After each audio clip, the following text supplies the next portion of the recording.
నిన్న high court respond అయింది హైడ్రా మీద. నిబంధనల ప్రకారమే ముందుకెళ్ళండి. హైడ్రా రెవెన్యూ అధికారులకు హైకోర్టు ఆదేశం. తహసీల్దార్ నోటీసులనే షోకాజ్గా పరిగణించి ఆధారాలు సమర్పించాలని మర్రి మారుతి విద్యా సంస్థలకు స్పష్టీకరణ. చెరువు ఎఫ్టీఎల్ బఫర్ జోన్ ప్రాంతాల్లో ఉన్న మర్రి ఎడ్యుకేషనల్ సొసైటీ, ఎవరు మల్లారెడ్డి అల్లుడు, మారుతి ఎడ్యుకేషనల్ సొసైటీల భవనాల కూల్చివేత వ్యవహారంలో నిబంధనలు అనుసరించాలంటూ హైడ్రా రెవెన్యూ అధికారులకు బుధవారం హైకోర్టు ఆదేశాలు జారీ చేసింది. ఈ సంస్థలకు చెందిన అక్రమ నిర్మాణాలుగా పేర్కొంటూ తహసీల్దార్ ఇచ్చిన నోటీసులనే షోకాజ్ నోటీసులుగా పరిగణించి వాటికి సంబంధించిన ఆధారాలు అధికారులకు సమర్పించాలని ఆ విద్యా సంస్థలకు ఆదేశాలు జారీ చేసింది. సో వాళ్ళు కోర్టుకు పోయిరు.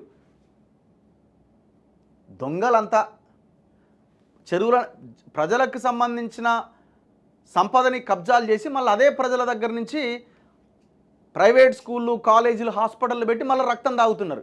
వీళ్ళని ఏం చేయాలి? వీళ్ళని మేడ్చల్ మల్కాజ్గిరి జిల్లా గండి మైసమ్మ దుండిగల్ మండలంలోని చిన్నదామెర చెరువులో మర్రి మారుతి ఎడ్యుకేషన్ సొసైటీలకు చెందిన ఆక్రమణలు ఉన్నాయని వాటిని తొలగించాలంటూ తహసీల్దార్ ఈ నెల 22వ తేదీన జారీ చేసిన నోటీసులు సవాల్ చేస్తూ 2 విద్యా సంస్థలు వేర్వేరుగా పిటిషన్ వేసినాయట. వీటిపైన జస్టిస్ కె లక్ష్మణ్ బుధవారం విచారణ చేపట్టారు. పిటిషనర్ తరపు సీనియర్ న్యాయవాది నిరంజన్ రెడ్డి వాదన వినిపిస్తూ తహసీల్దార్ ఏకపక్షంగా సర్వే నిర్వహించి ఎఫ్టీఎల్ బఫర్ జోన్లు నిర్ధారించారు. చిన్నదామెర చెరువులో 8.24 ఎకరాల్లో ఆక్రమణలు ఉన్నాయి, వాటిని తొలగించాలి అని నోటీసులు జారీ చేశారు. మర్రి విద్యా సంస్థల్లో 5,000 మంది దాకా విద్యార్థులు ఉన్నారు. కూల్చివేతలు చేపట్టకుండా ఆదేశాలు ఇవ్వాలి. 2007లో విద్యా సంస్థల నిర్మాణాలకు సర్పంచ్, పంచాయతీ కార్యదర్శి, ఎగ్జిక్యూటివ్ అధికారుల అనుమతులు తీసుకున్నాం. దొంగలంతా పర్మిషన్ ఇవ్వకపోతే ఏమిస్తారు? పైసలు ఇస్తే పర్మిషన్స్ వస్తాయి. ప్రభుత్వం తరపున అదనపు అడ్వకేట్ జనరల్ తేరా రజనీకాంత్ రెడ్డి వాదన వినిపిస్తూ ప్రధాన న్యాయమూర్తితో కూడిన ధర్మాసనం ముందు దాఖలైన ప్రజా ప్రయోజన వ్యాజ్యంపైన విచారణ సందర్భంగా అడ్వకేట్ కమిషన్ ఏర్పాటైంది.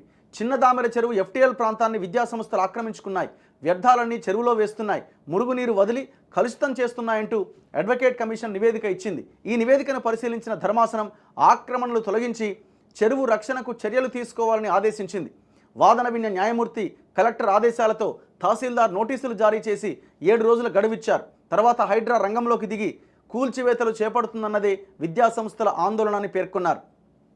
తహసీల్దార్ నోటీసులు రద్దు చేస్తున్నామని, వాటిని షోకాజ్ నోటీసులుగా పరిగణించి తగిన ఆధారాలను తహసీల్దార్కు సమర్పించాలని ఆ విద్యా సంస్థలకు ఆదేశాలు జారీ చేశారు. వీటిని పరిశీలించి చట్ట ప్రకారం ముందుకెళ్లాలంటూ పిటిషన్లపైన విచారణను మూసివేశారు. అప్పటి వరకు విద్యా సంస్థలపైన ఎలాంటి చర్యలు చేపట్టరాదని హైడ్రాతో రెవెన్యూ అధికారులకు ఆదేశాలు జారీ చేశారు. హైడ్రా తరపున కటిక రవీందర్ రెడ్డి వాదన వినిపించారు. సో వాళ్ళు ఏమంటున్నది, వాళ్ళేం కూల్చొద్దు, ఇంకేం చేయొద్దు అనట్లే. హైకోర్టు కూడా ఎప్పటికీ కూల్చొద్దు అనట్లే. సో తక్షణం ఇప్పుడు వచ్చినటువంటి ఆర్డర్స్ని రద్దు చేస్తూ మీ దగ్గర మేము ఆధారాలు ఉన్నాయి, మేము చెరువును కబ్జా చేయలేదు అంటున్నారు కదా, చలో మరి ఎంఆర్ఓకి, ఆ తహసీల్దార్కి ఆధారాలని సమర్పించండి, తదుపరి చట్ట ప్రకారం ముందుకెళ్ళండి అని కూడా ప్రభుత్వానికి చెప్తున్నది. రికార్డులు సమర్పించండి. మేడ్చల్ మల్కాజ్గిరి జిల్లా కొర్రెంలలోని నాదం చెరువుకు సంబంధించిన రికార్డు సమర్పించాలంటూ ప్రభుత్వానికి హైకోర్టు బుధవారం ఆదేశాలు జారీ చేసింది. అప్పటి వరకు సంబంధిత విద్యా సంస్థలపైన కఠిన చర్యలు చేపట్టరాదంటూ మధ్యంతర ఉత్తర్వులు జారీ చేసింది. ఈ మేరకు ఎఫ్టీఎల్ బఫర్ జోన్ల ఆక్రమణల పేరుతో అధికారులు చట్టవిరుద్ధంగా చర్యలు చేపడుతున్నారంటూ Gayatri education society, Anurag university, Neelima institute of medical sciences, ఎవరిది అది కూడా పల్లా రాజేశ్వరరెడ్డిదే, మనోడు హాస్పిటల్ రంగంలో కూడా ఎంటర్ అయిపోయిండు, మరోసారి పిటిషన్ దాఖలు చేశాయి.